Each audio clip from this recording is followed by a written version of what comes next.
All right. Happy Friday, everyone. We are back with another episode of Learning Tech Talks, where we are continuing to explore the landscape of learning technology while cutting through the fluff and getting your questions answered. So today I'm joined by Matt Parson, and he's the founder of Benji, and we are going to be talking about all things virtual experience. So I'm really excited about this. This is a space I love. I love digging into this, and I think it's an important topic. Especially, I think it has been for a long time, but especially now with everything going on in the world, I'm looking forward to this discussion. So if you're just joining us now, if you're joining us live, go ahead, give us a thumbs up, like, share, tag somebody in who'd benefit from the conversation while we're getting started. And also, for those of you watching, please comment in and let us know where you are joining from today. So I'm in Waukesha, Wisconsin, as always. And by the way, if you saw my teaser post on Tuesday, I told you to be watching for this episode to see if you could pick up what's changed in my environment. So you can comment in and see if you can tell a difference from my normal setup. I'm curious I won't spoil why, but I'm curious if people can pick up on it. But anyway, Matt, where are you today? I'm joining you from Toronto, Canada. Okay. All right. You're up north, eh? Although, wait, I'm trying to remember. Toronto, do you say A there? I had somebody from Canada the other day, and they're like, no, that's certain regions. Yeah. I mean, I don't think many Canadians would admit to saying A, but sometimes we do catch ourselves saying it. That's fine. And I say that in good spirits. My aunt is from British Columbia, and she says it all the time. And so I remember going up there, and she would always say A. All right. So, okay, here's our question. And all of you watching, you can play along as well. I'd encourage you to. Question unrelated to the topic today. Matt, what is your all-time favorite viral video, but it has to be from 10 years ago or longer? That's a tough one, but I'm going to have to, it's so stupid. It's like 5 seconds long. It's that video of the chipmunk. I think it's chipmunk, maybe a marmot, on a mountain that sort of is just stands up and starts screaming Alan. And I think part of it is that we had our friends named Ellen, and we would just like ruthlessly do that meme to him for some reason anytime he was around. So, yeah, it's gonna have to be that video. Okay, all right. I know which one you're talking about, right? The chipmunk standing all very proper, and then he's yelling, Ellen, Ellen. Yeah, exactly. Yeah. Okay. Yep. All right. Wow. I had forgotten about that one, but that brings back some fond memories. Yeah. Okay. So for me, all right, this one, I was reminded of this one maybe a couple weeks ago on Facebook because somebody had, I don't know, some posts like top viral videos from wherever. And then I remembered this and I went, oh my word. And now I listen to this song every once in a while because it brought it back. But do you remember the Numa Numa Kid? I think you said song. Right? So good. So good. I watched the whole video, and now, yeah, every once in a while I do listen to the song because that one brings me back. So anyway, all right. Today. Oh, somebody did correct us. So technically it was not a chipmunk. It was a meerkat. Perfect. It's apparently a meerkat. All right. So Mike, thank you for the clarification on that one. All right. So we're talking about virtual engagement, virtual collaboration, all this good stuff. So before we get into that though, what's kind of your background in this? Like, how did you end up being Matt Parsons, Benji virtual dude? It's a pretty circuitous route to getting to where I am now. Okay. But I'll give you the kind of abridged version.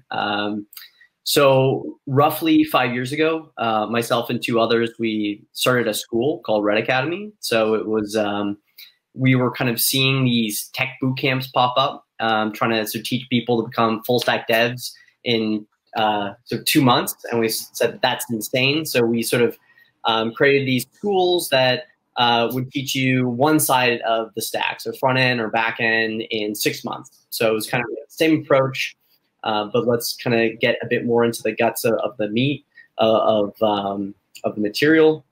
But through that process, I sort of started to appreciate that the landscape of learning, this is more on the consumer side, was broken down into paying tens of thousands of dollars to learn tech skills, or paying almost nothing and just learning by yourself. Okay. There's no affordable or accessible way to learn within a community.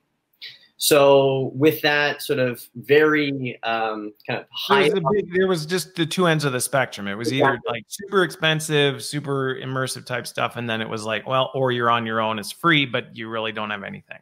You got it. And then you start digging into completion rates, and it's pretty abysmal. And sort of a lot of research in there showed that it's because people lack the support and accountability of learning with others.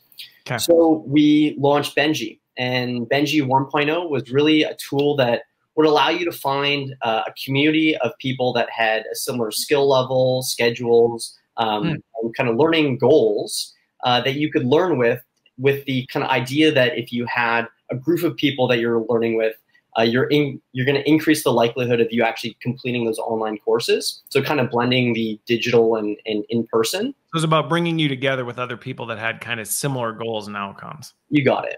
And it was all peer-to-peer. And what we found was our initial idea was like, well, you just put a bunch of people in a room, give them some pretty explicit instructions on here's what you're supposed to be doing. They're adults, they'll figure it out and it will work. And what we realized was that chaos ensues. Chaos ensued. And so, I mean, you'd have the classic, right? Like, hey, we're going to spend 15 minutes discussing this topic. Share what was your sort of number one hairy problem from this week's sort of content. And no one speaks up. No one wants to be the first to kind of take charge. Or you have one person who speaks for 85% of the time, and meanwhile everyone else is rolling their eyes. And so we sort of had people come in and we sort of had them act as what we called the minimal viable facilitator. Okay. Kind of a moderator type thing? Yeah. What's the least amount of intervention that you can provide to allow that peer group to get to a productive place? And to make a long story short, if that's possible at this point, we started to sort of realize that there are some structures to a lot of these classic workshop activities that we can build technology to facilitate these groups of people through these activities. And we then sort of built this platform that helped teams practice skills. We really focused on leadership, sales skills. And then, of course, with COVID, everyone had to go digital, and we realized that like overnight, that these kind of digital activities that we had built were desperately needed within the virtual realm, because if you're just on a Zoom call, you're lacking the necessary structure to get people engaged and have them sort of really sort of apply their skills, get the feedback that they need, et cetera, et cetera. So that's kind of the art. So that's the story. Well, what's interesting about that, though, and I actually didn't know the 1.0 story, right? Was that, you know, it originally started as that's how you learned what you ended up building into Benji. If I'm understanding you right, was you were like, okay, clearly just dumping people in a place and assuming that because they're adults they'll figure it out didn't work. But at the same time, we don't want to swing the other way and overdo it. So like, what are those almost kind of catalysts that you need to sprinkle in that actually spark the rest of the room to get where you want to go? If I'm assessing that correctly. Sure. Yeah. So in a lot of ways, actually, you can look to game design for inspiration. So let's take a quick step out of the idea of learning and just go to board games.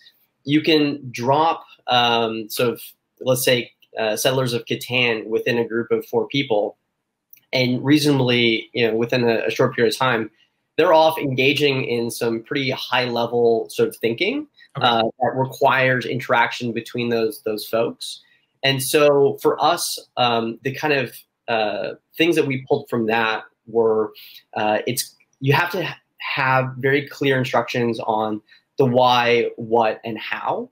Okay. And so for us, every activity, it's like the why. What is the larger outcome that we're looking to accomplish by everyone sort of going through this? And everyone needs to be able to sort of make that connection that's within that learning group.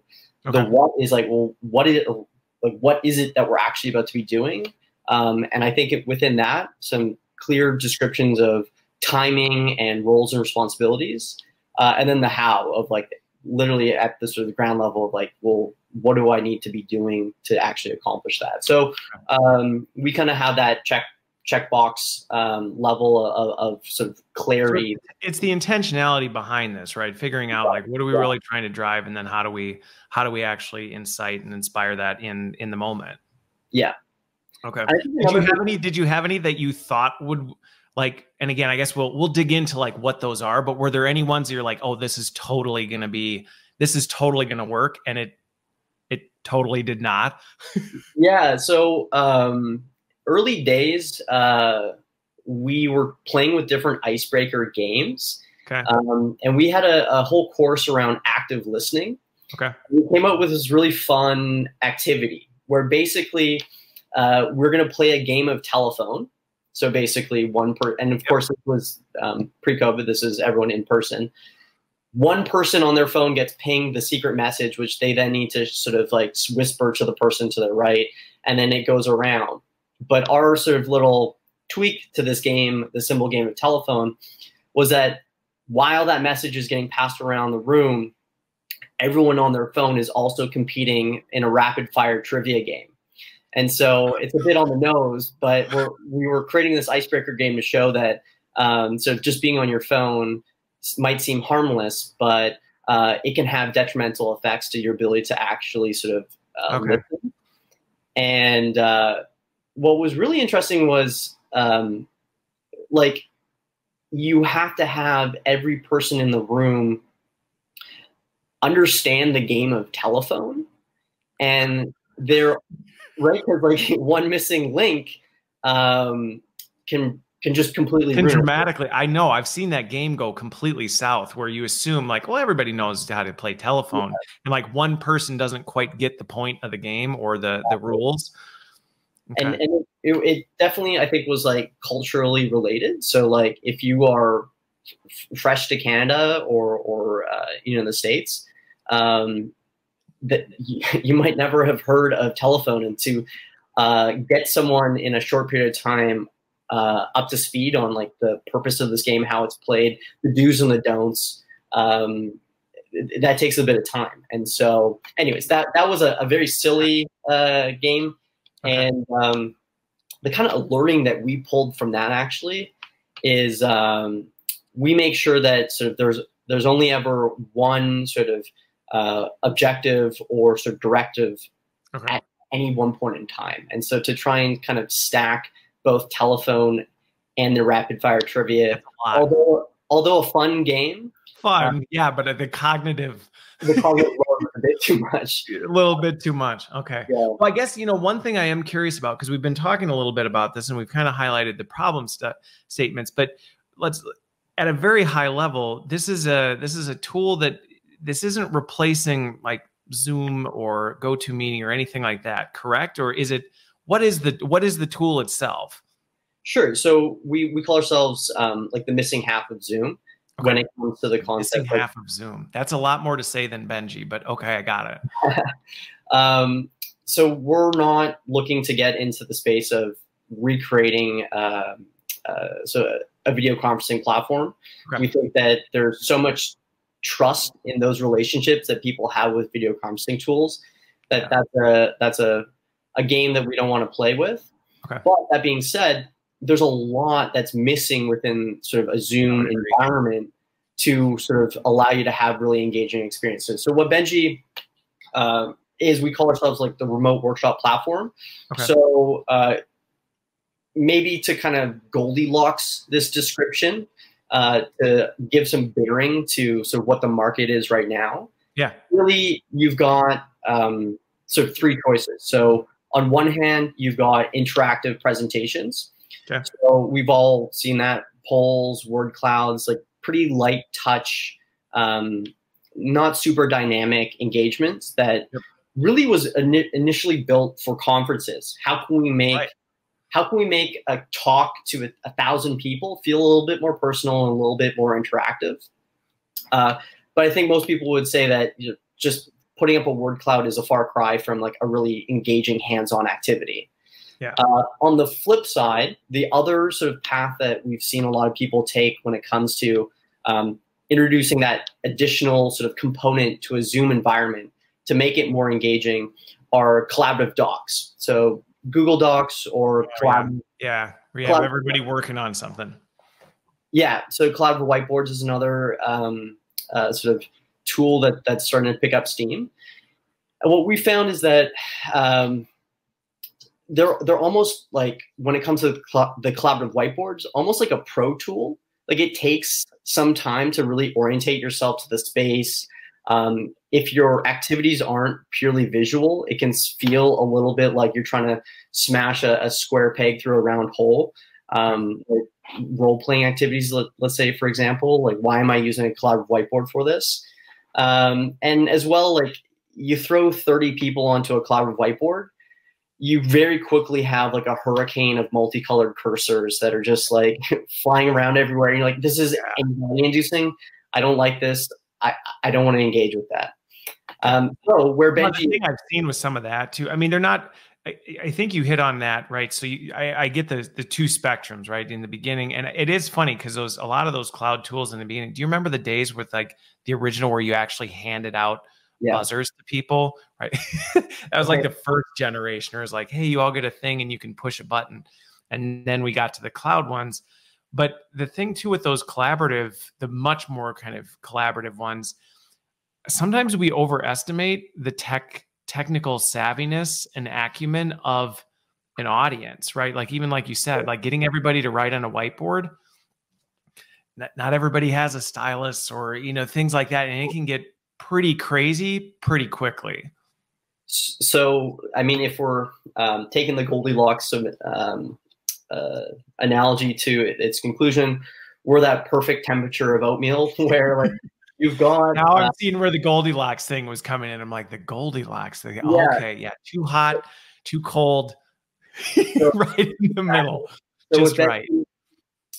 We've got all the simplicity of sort of those those interactive presentations where easy enough, put your name in, put the room code in, and sort of we've got some very clear sort of ways to engage through your phone. But we've built it in a way that allows you to do a lot more kind of dynamic and sort of hands-on style activities that you would reasonably expect someone who would be a pro user on a whiteboard to be able to do. So effectively, we're a catalog of different workshop activities that can be run in that format. So icebreakers, brainstorms. A really cool one that we've recently released is like collaborative team worksheets. Let's say you want to break people off into groups of 2, and it's kind of like a mini Google Doc. They can both sort of collaborate on it. Like, what are all those classic workshop activities that you're now scratching your head? How do I do this virtually? We want to be that natural sort of follow on of like, oh, I'm sure that Benji will have it. Okay. I got it. Okay. So that makes sense. And then also this is designed to kind of bring that together. Cause I think one of the things that, you can, and I've seen people, my term for it is MacGyver this stuff, right? Where you can MacGyver it. You can go have 15 different tools and paper clips and duct tape and try and pull this together, but it can get out of hand pretty quickly. And if I'm understanding right, you're bringing all that under kind of one roof. So instead of having to do it, you can augment what you're doing and improve the experience without having to have people log into 13 different things, correct? You got it. Yeah. So that's another thing that's starting to happen right now, which is just kind of tech tool overload. I think we're already expecting someone to use a form of technology to just see and hear everyone else. I think that ideally we'll be able to see something where it's all in one, but for now, you've got your video conferencing tool and you can't expect people to use more than just like kind of one at that point. Okay. And so some like, all right, if we're using Kahoot, then great. We've got a tool for us to be able to ask multiple choice questions to the group. And that's the level of engagement we've got with folks. Or maybe we want to sort of have shared notes. Okay, we're using Google Docs, but I mean, it's kind of, it gets confusing for people. I mean, I can say from firsthand experience, it can get very confusing where you got 9 tabs open and you're asking people to go over here and then they got to switch. And then the problem with it too is with virtual engagement, when you lose people, like it's way harder to bring them back in. And if they get frustrated, it's just easier to go, you know what, I'm out. Like I'm checking out. I think another problem that we've seen that we're really quite cognizant of is a lot of tech kind of is built in a way where they're kind of like, look at me, like, look how cool these features are. Look how, like, you know, we've got really fantastic. That never happens. I don't know what you're talking about. Where we say that we don't want to be the star, we want to be the scaffolding. Okay. So I think the best technology is the ones that feel invisible. So we're really trying to create such a seamless experience that you almost don't even feel like you're using technology. Okay. So, yeah. Okay. Got it. Well, so, I mean, it may make sense to kind of talk through, and maybe we can show it as we're doing this, but you talked about, right, how this thing works. So do you have it up? Can we kind of see, like, what's the experience like on both sides of it? For sure. So here we've got sort of our main screen, which is here on the left. Okay. And then we've got, I've just pulled up here the participant view, but generally the format is you'll have one person that will share the screen, which will be this. They're the host, the facilitator. And then everyone that's sort of with that facilitator will join through their participant mode. So that's what I just got up here. So, what you're logging into there, is that the host or is that the participant? This would be the participant. So I'm going to sign in and sort of be you for today's demo. And we've got a whole range of different types of activities. I don't want to kind of just do a gratuitous demo here, but no, we don't have to do that, but we can just kind of talk through what some of them are.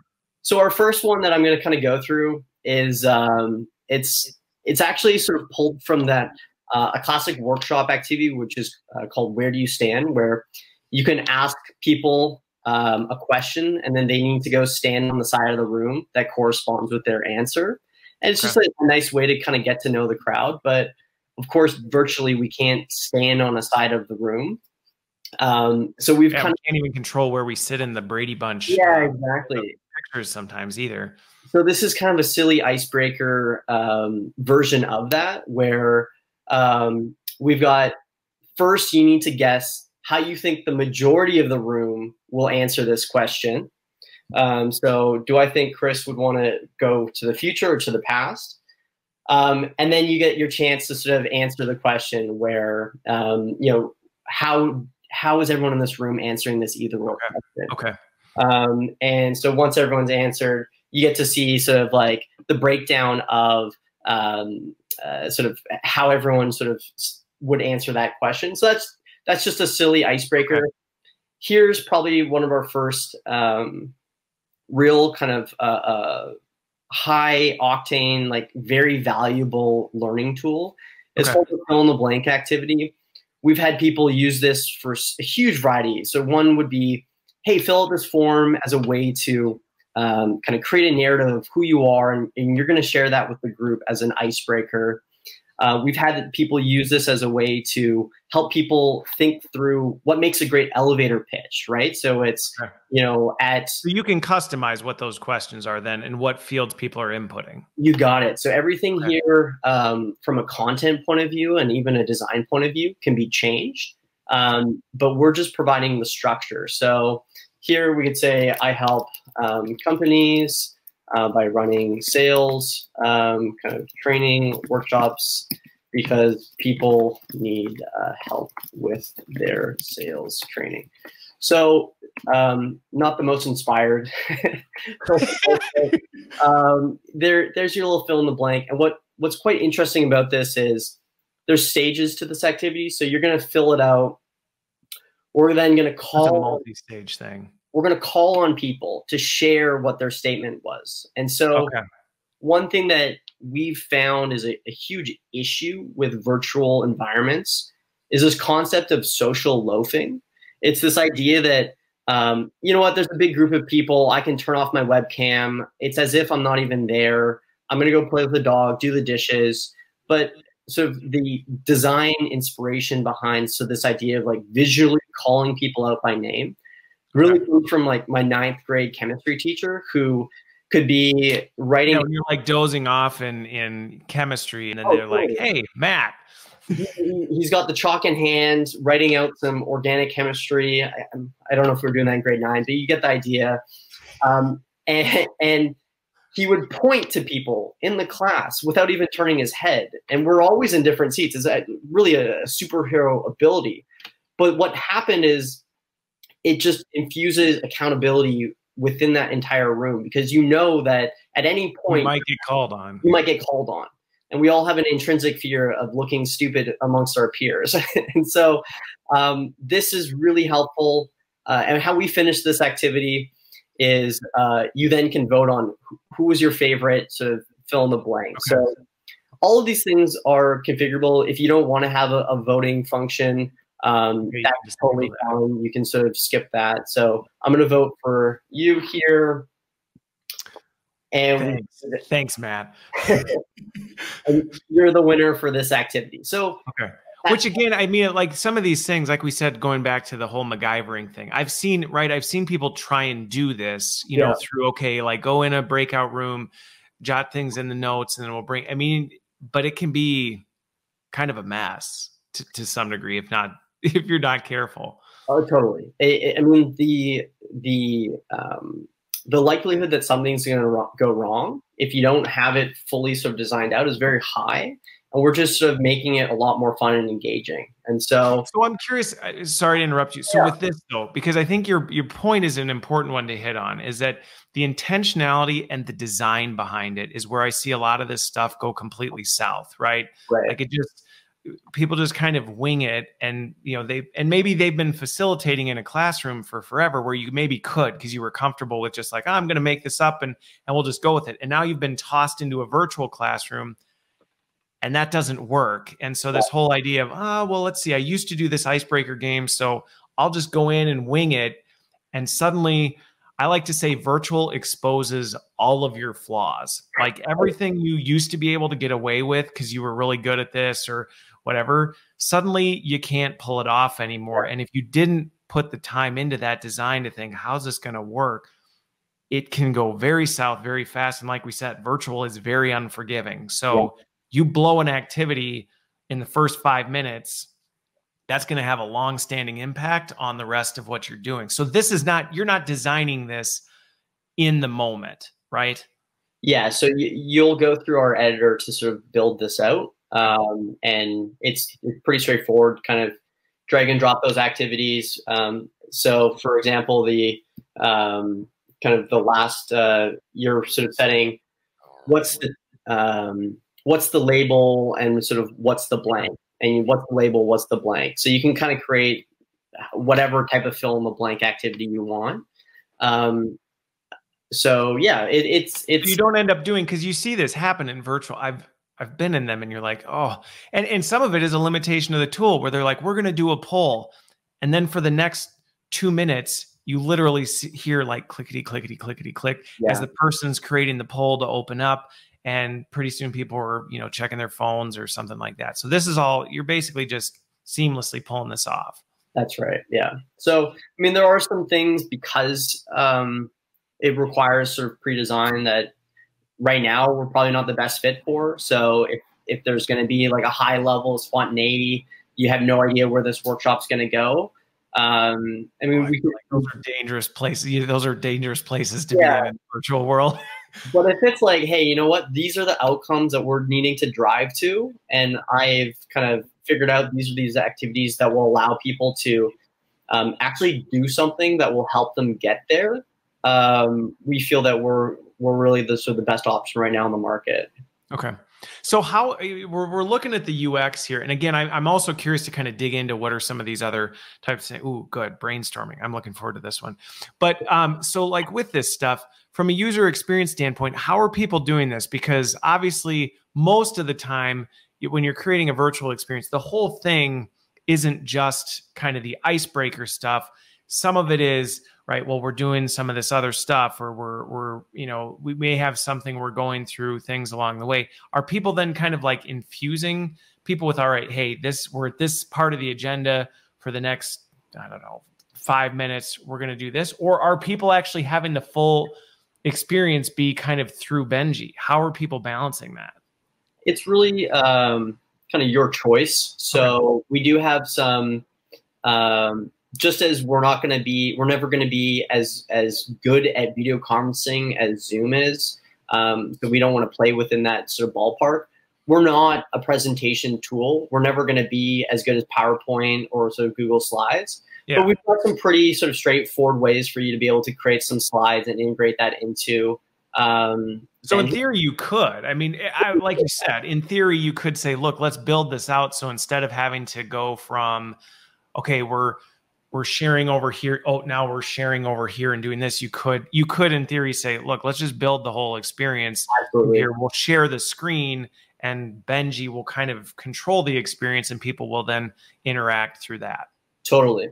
Okay. And so, I mean, another piece that we've seen helpful is, I mean, we're all starting to appreciate the value of breakout groups. Like if you've got more than, I'd say, 10 people, you have to start really using breakout groups if you want people to be able to have those sort of experiential learning moments. Yep. But a problem with that is if you are pushing people into breakout groups and you've been relying on screen shares to communicate all of the information that people need, a real downfall of breakout groups is that you can't screen share to all groups. So what we can do is we can sort of, let's say, create a sort of a title slide and put all the information that they need, and they've got that right in front of them with little things that wouldn't even necessarily be, you don't know how valuable they are until you actually see it. So you've got sort of like little timers. So you can have make a huge difference. Yeah, you've got some way to actually keep people on time. So you time boxing those activities. So I guess what I'm trying to say here is that there are levels of interaction or levels of engagement between our different activities where the fill in the blank activity is like, okay, you got 3 minutes, fill this out, we're going to share it, we're going to vote on it. That's very Benji focused. But we can also use Benji in ways that are so we're a bit more in the background and you're just using it when you need it. So for a brainstorming activity, it could be like push people into breakout groups. You're going to speak for 30 minutes. We're really not the focus at that point. But when we all come back together, we're then going to submit ideas like, I think it's spelled that, right? Meerkat. So Meerkat, yes. Yeah, we're submitting sort of not a chipmunk. Not a chipmunk, right? So you then are coming back to this place, and the way we view it is that there's kind of 3 levels or 3 types of work within these virtual environments, where you've got work that people do at the individual level. So that could be the fill in the blank example. You are putting that out yourself. There's breakout group work, and then there is sort of like everyone in the main room work. So is the idea then, and I'm just figuring out user experience wise, right? Is the concept then that people are joining Benji on their phone, and there's a question that people keep asking, and I'll pull this up next, so don't worry, Lulu and Karine, I will ask this one. But so is the idea then people are pulling up Benji on their phone, and that's kind of consistent. It's like you're always going to kind of have this so that you can engage this way. You're going to see it on here, but that way when you go into the breakout, like you're almost kind of incorporating your phone plays a role in this all the time. And I mean, I guess technically if you have multiple screens or you've got a big monitor, you could say have another tab open. But in theory, it's always that it's like Benji's always part of the experience. It's just sometimes it's sitting on the sidelines, and then sometimes you're actually pushing it and saying, hey, you know, it's your shot at the big game. That's right. Yeah. Okay. Okay. So one of the questions, completely unrelated a little bit, but I'm actually curious too. Your name's Matt. Where did the name Benji come from? Yeah, it's kind of a funny story. But I mean, okay, so about 5 years ago, was grabbing lunch with my mom, and she just seemed like really annoyed, kind of upset. And I was like, what's going on? Like, just get it off your chest. And she said, I have to tell you, I hate the name Red Academy, which was the name of the tech school that I was part of that we launched. I was like, what's wrong with Red Academy? And this is 100% a generational thing. She's like, it sounds like you're training the next generation of comrades. I was like, okay, well, URL is purchased, business cards are printed, like it's Red Academy. But I was like, I'll tell you what, next company I start, I'll call Benji. And that's kind of an internal Parson household joke, because I, for actually quite some time, went unnamed because my mom, excuse me, really wanted to name me Benji after the dog. And my dad said, there's no way we're naming my firstborn son after a dog. Like, that's just out of the question. And so what was only ever meant to be a total joke, as many things do, Benji was then kind of like our placeholder name. And we realized that is so funny. Okay, so it's like you didn't have a name. And by the way, I've got a bunch of kids, and our latest, our fifth, we didn't name him for a bit. So I can relate to the whole, right? You didn't have the name, you couldn't come up with it. So that was what your mom wanted. She didn't get to name you Benji, but this was your way of paying it back to say, you know what, Mom, I'll name the next company Benji. Exactly. Yeah. So that is absolutely fantastic. Okay, well, I like that. Well, hopefully we got that one for you, and his answer delivered to the expectations everybody was asking in the comment. Yeah, there you go. So let's talk about this again, though, going back to the virtual stuff. So as people are doing this, where do some of these things go south? Because we've been talking about this as, right, the seamless experience. It makes sense to me, right? I think of some of these other tools that are out there. I get there's definitely more capability that I've seen from what you've shown so far. But so you've got this kind of dual experience. But where do people run into challenges, or if they don't necessarily with the tech, where do people hiccup? Because I think sometimes people have this false expectation that going virtual is easy. We used to just do it this way, and now we're just going to pop our stuff over here. We're going to move our box over here. And it doesn't always go so well. It can get a little bit uncomfortable. So what are you seeing people run into? So we really see there being three core issues when someone's trying to transition from their in-person experiences to virtual. So the first, I think, is probably the most easily understood by everyone, which is that you sort of giving a presentation within a room of people is just far more engaging than you doing it virtually. And the reason is that there's a lot of information that's lost when you are transmitting sort of your voice and your image through a webcam, through some cables, and then it's showing up on someone's screen elsewhere. And so this idea of the flattening of communication is really sort of an issue that needs to be overcome within these virtual sort of workshops.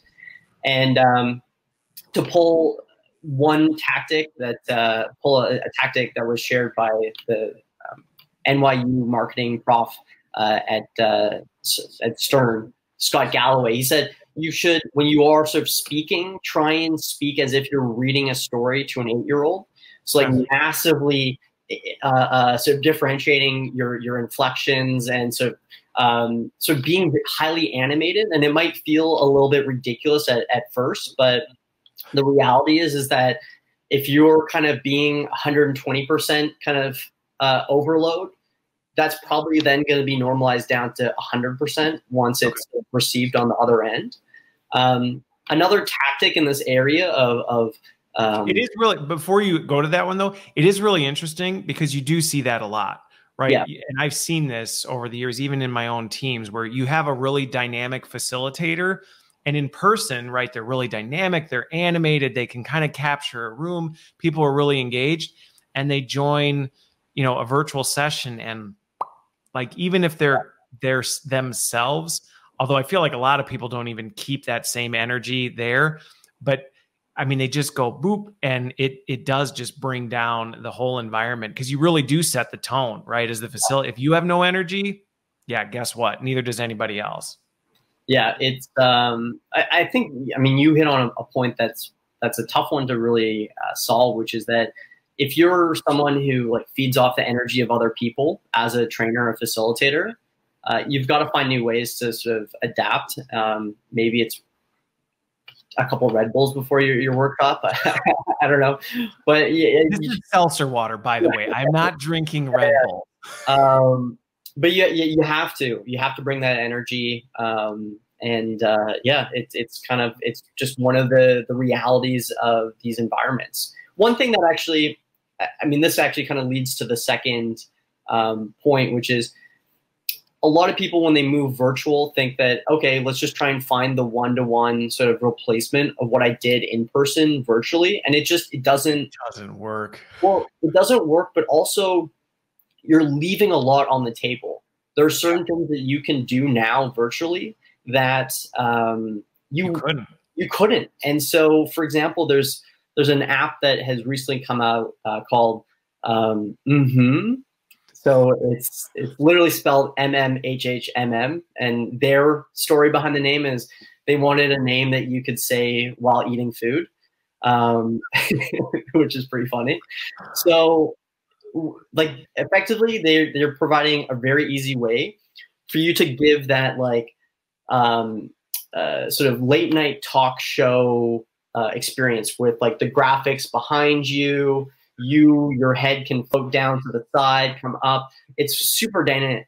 And effectively what they're doing is making it easy for you to integrate alternative mediums and media into your talk. So they've got a silly thing where, like, let's say you can't see some graph behind you. You can sort of slowly decrease your transparency, and you look like a Jedi ghost, which is pretty funny. So like people need to have fun with it, which maybe even comes back to that earlier point where, like, you need to find ways to sort of play within this new sandbox. Introducing different media is one way to do that. Yeah. Well, you know, what's interesting about that is that's one of my biggest things, is that it is one of the issues I see when we try and play in these new spaces is when you do that one-to-one translation. I like the way you framed it, right? You're leaving things on the table. And the word I use for things is like, we need to reimagine the possibilities, because the beauty is technology is actually eliminating a lot of the rules we used to have to follow. Like, well, we have to do it this way, or we do it because this is the, you know, but it's like, says who anymore? I was talking to somebody the other day about, you know, virtual reality and things. It's like, if you want people to come in on chariots of fire with confetti cannons, you can do it.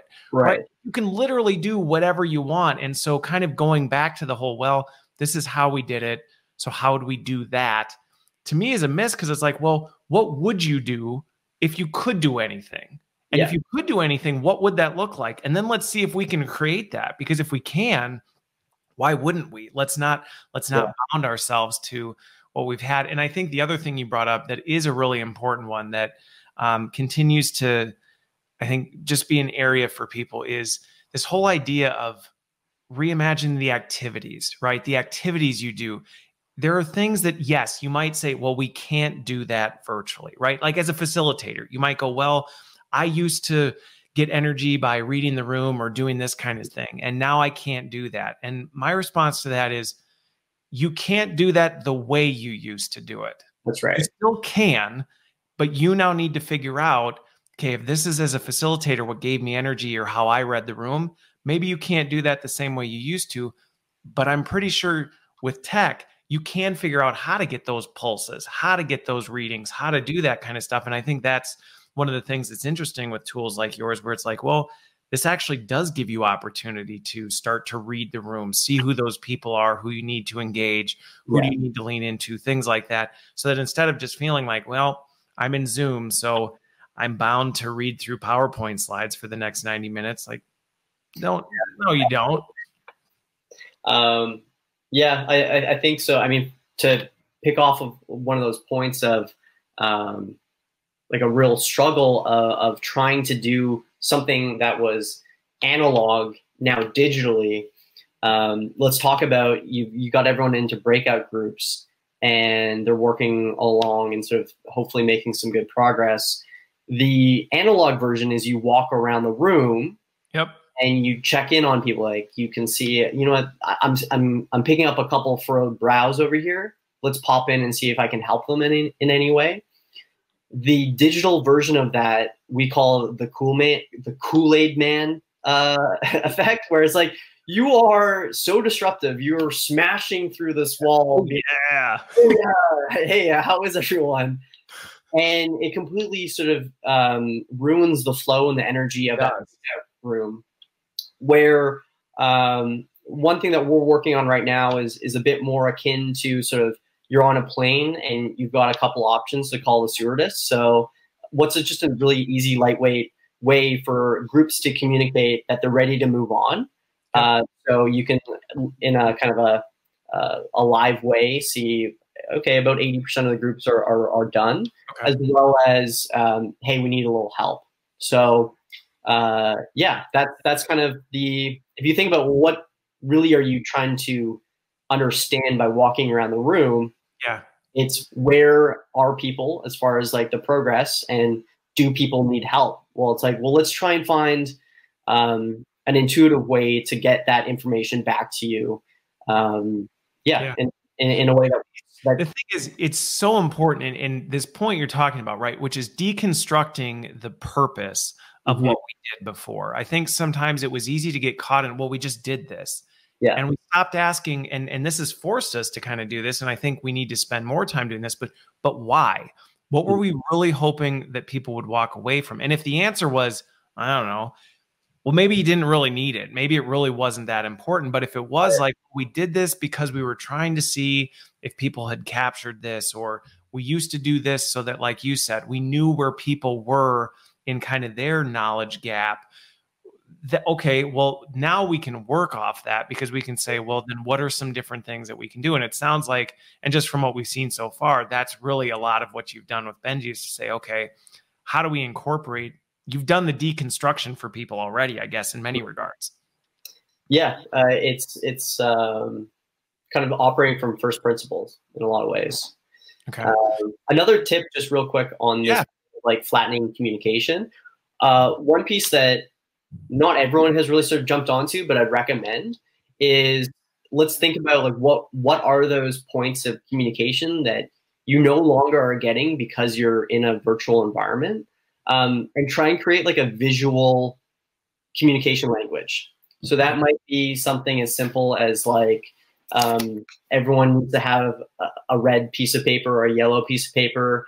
It could be, instead of having to like pop up a poll and have everyone look to their phones for just a quick pulse check, just use your hands. Like, how is everyone? 5, 4, 3, 2, 1. Again, very simple. Engage with them tactily, like you would normally. Yeah. So that would be one tip, as far as if you found something that is lacking, are there really simple ways that you can sort of bring in visual ways of communicating that? Okay. It's funny. I had somebody from my team once, and she had created this activity where we all printed out.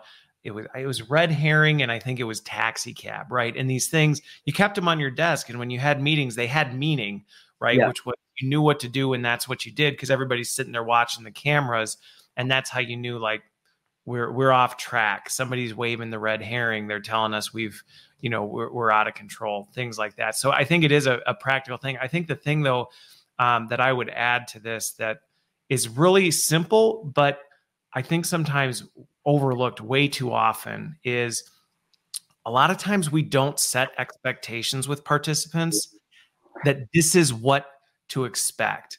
Because the reality is, most people's experience with virtual has not been good, right? Like, we have to acknowledge the fact that most people's experience has actually been pretty poor. And so for many people, when you've had over and over, right, you've been basically trained that when you go to a virtual thing, you alt tab, you put yourself on mute, and you get some work done while people, talk through their slides. And if you think of something, maybe say something, but you're not really there.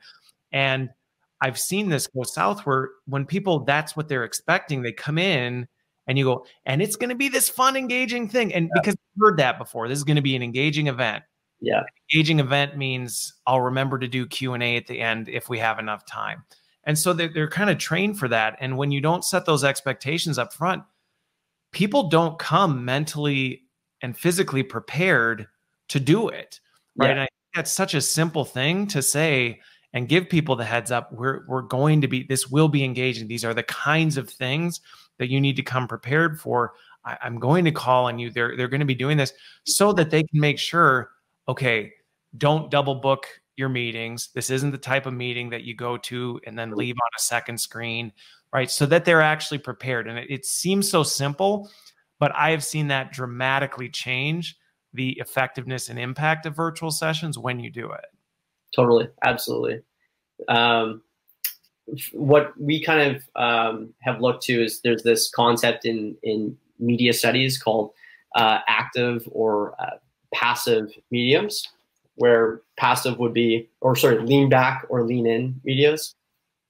Lean back would be watching TV, which is, I think, what a lot of these virtual sort of workshops, using air quotes, because a lot of times it's a lot more like just webinars or kind of live streams, which is totally fine. But there's nothing wrong with it. Yeah. If you want to create a more engaging sort of workshop, hands-on environment, do that. Don't sort of say that you're going to do that and then just offer a webinar.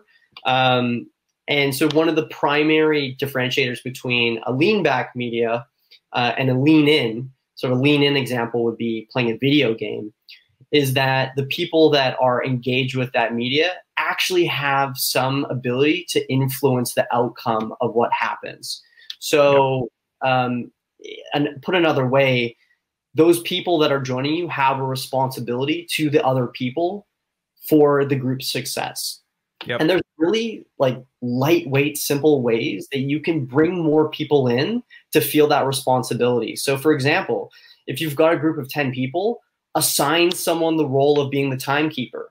That person can't go off and play with the dog and do the dishes now. Because they're accountable. They're accountable. So another way, I mean, there's so many different, types of roles that you can engage. So you could say, look to 6 thinking hats option, where they've got like the devil advocate. You've got someone who's, I think the gray hat is someone who's sort of responsible for finding data to support a decision, or someone who's the optimist, what have you.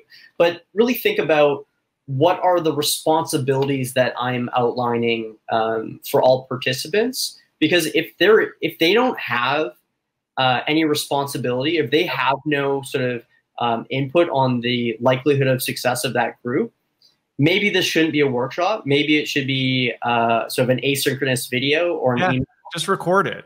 Just record it and send it to them, and there's no need for everyone to sort of be there live. Okay. It is funny how some of these things are so simple, right? They're small. It's some of these small details that you can make, some of these small changes that you can do that can dramatically enhance the experience for everybody involved. And I think the point you just made is an important one that we need to be okay with, that sometimes you just need to record it and send it to people. Like forcing people to block their calendar and show up live to something that there really is no purpose to them being live, because ultimately the goal is just to get this information communicated out. Okay, well then give people the flexibility and personalization to say, hey, this is important. Go through it on your own time, right? Like, I don't need to waste your live time on it. Because especially now, man, people have enough distractions to try and take people's live time. You really need to have a compelling argument. Yeah. And it's probably even more effective of a way to communicate, because let's say someone doesn't understand something you just said. There is no rewind button for live. Right. There is for asynchronous. Right. Right. You can ask comments and things like that, but I find a lot of times people even struggle with paying attention and answering that, and they don't see it till the very end. And then it's like, oops, sorry. So, so what other types of things, right?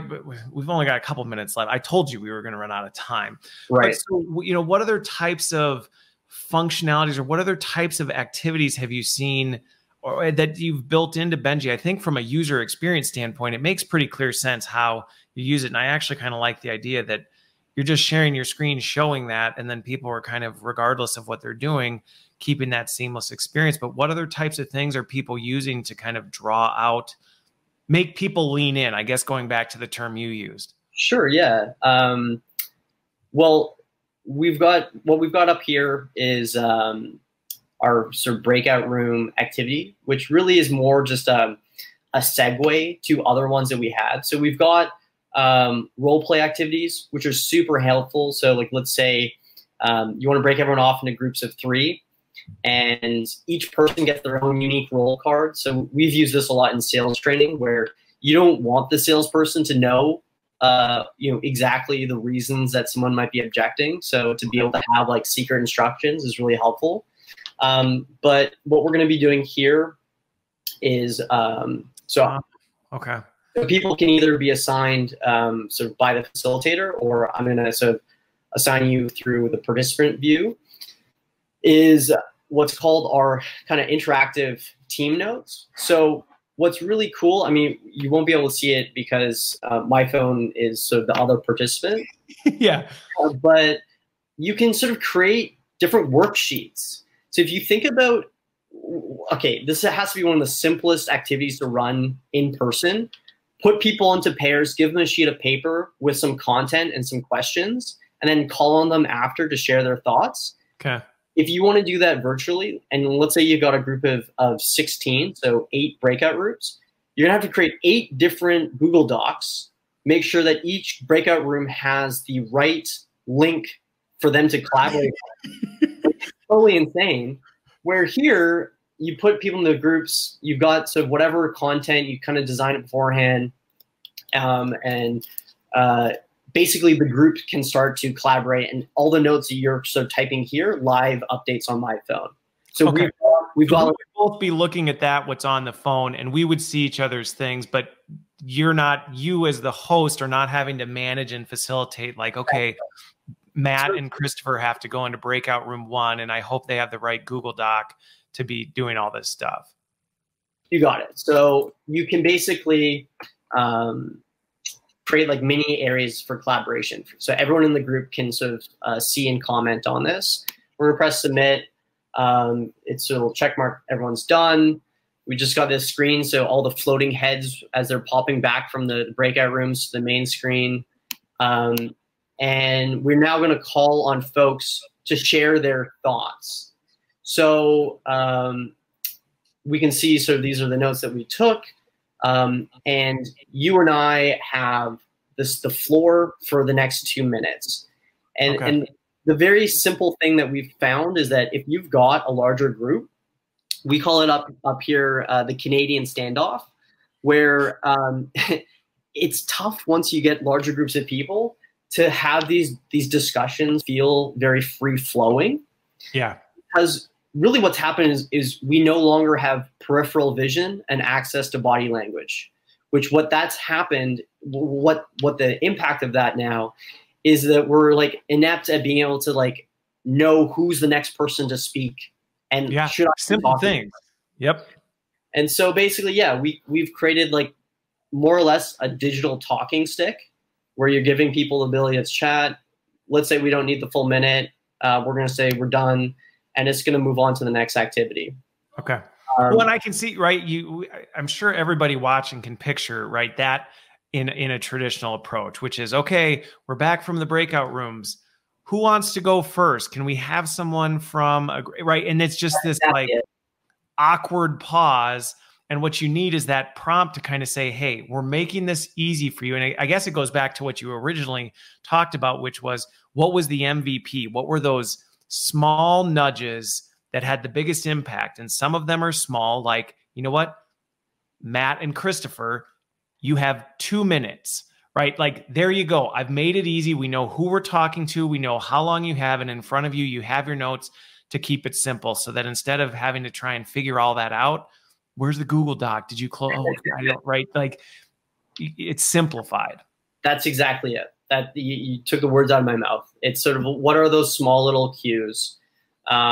So yeah, I mean, our library of different activities are growing. One that we're working on right now that I'm super excited about is kind of game show buzz-in. So similar sort of problem that you talked about of put a question to the group of like, hey, who has the answer here? Crickets.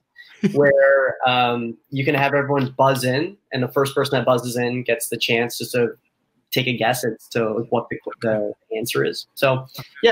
Yeah, I mean, it sounds like there's just, right, it was awesome to get to see the actual, user experience, see how that works. And I mean, I'm sure there's far more activities that we could have dug into, but I mean, I think it gave an actual sense of like how you could use this. And I think the biggest thing is, right, thinking in addition to the tech, some of these other things we've talked about in terms of the intentionality behind it, setting expectations, the design ahead of time, and thinking about that experience, how you facilitate so that the tech can be an enabler to make it a better experience. So this has been fantastic. Hopefully everybody watching, just based on the comments, you've been able to take some things out of this. And I think, what you put together is a pretty solid tool in terms of how it can help enable this stuff. So thanks for joining me, Matt. Thanks for sharing with everybody. And thanks everybody else for being here. Have a wonderful rest of your Friday and a great weekend.